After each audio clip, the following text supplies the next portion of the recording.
Hello, beautiful people. Welcome to Global Happiness today. Ever since Nnamdi Kanu started this whole issue of agitation, and before he was brought down to Nigeria, a lot of persons who were against him were of the opinion that he's a bigot.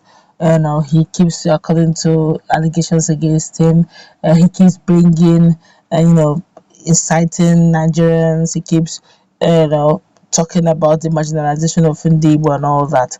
Well, sometimes it's best to hear not just from the people but from those who are directly being affected. Well, as we speak right now, Northerners are beginning to speak and they're actually changing the narrative.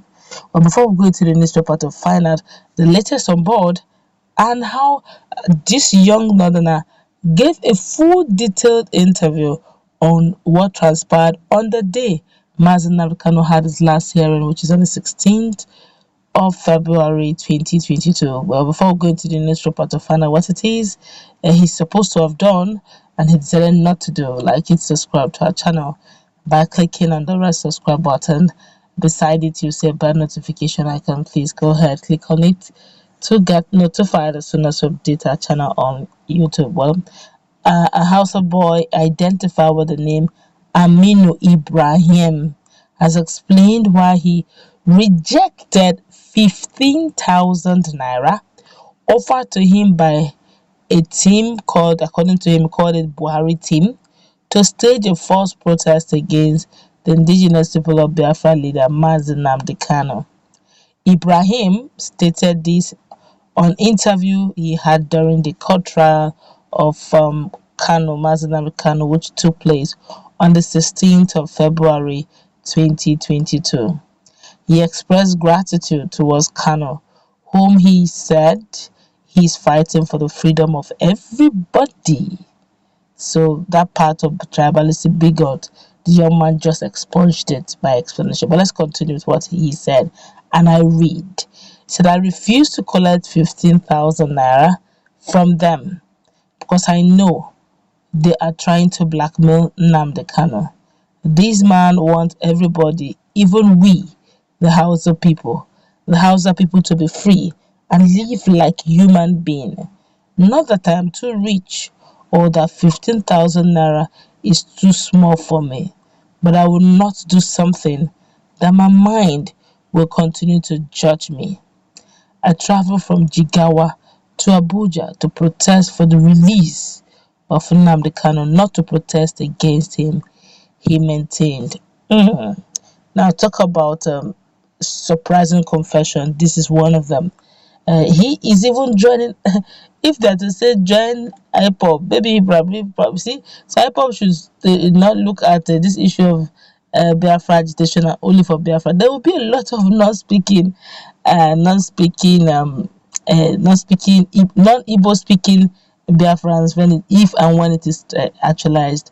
Don't forget that at some point, a coalition of northern elders was saying that before the amendment of constitution, that the NAS, that National Assembly, NAS should have a Biafra referendum so that Biafra can exist and all other tribes can remain together as one big Nigeria.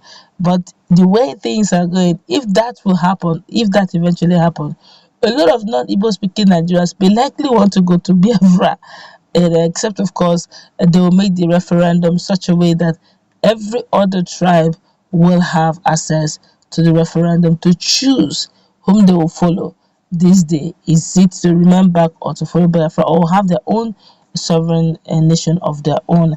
But this is coming very surprising because this is one Hausa man that is not protesting against Mazen Nnamdi Kanu, the leader of the indigenous people of Biafra, but is protesting for there's some years ago, some many months ago, I can't exactly remember the date and the time. Mazen Nnamdi Kanu was talking about the fact that the true Hausa, the core Hausas, are wonderful people. They're nice. In fact, the first time I heard this analogy, and it was I think Mazen Nnamdi Kanu said it casually in his broadcast, where he said that firstly it was the Hausas, then they gradually entered and made it the House of Fulani, But right now it's a pure case of Fulani. They no longer, hide under the guise of, oh, we are Northerners and Hausa Fulani. And he is saying that initially the north was predominantly owned by the Hausas, because in the Nigerian major tribes and languages we had the Igbos, the Yorubas, and the Hausas. And they didn't say the Fulanis, it was purely Hausas, which means from the original history and inception of Nigeria, Hausas have been in the picture.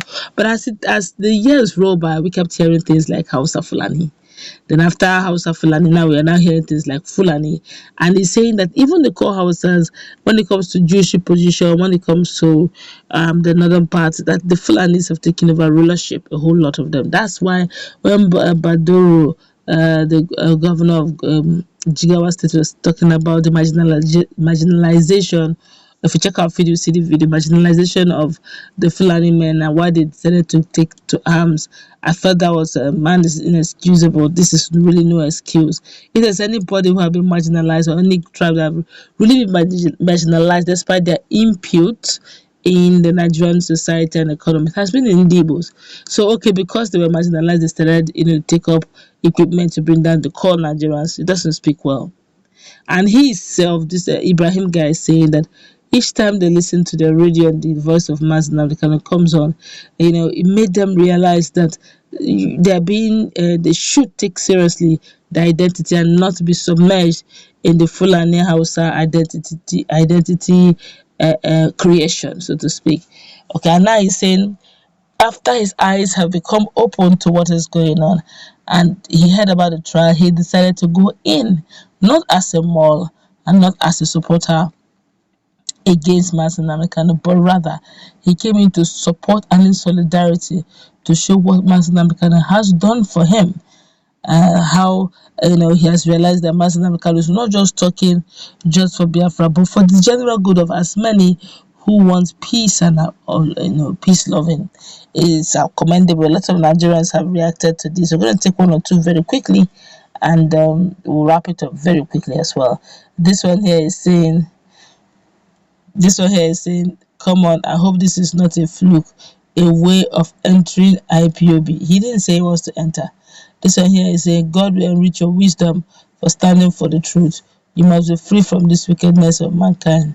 Somebody said, Amen. This one here says, some Igbo people are talking nonsense about Nnamdi Kanu, but just look at what some guy did. God Almighty will bless you. This one here says, unbelievable, but so-called DOS negotiated with politicians in order to bring down Nnamdi Kanu.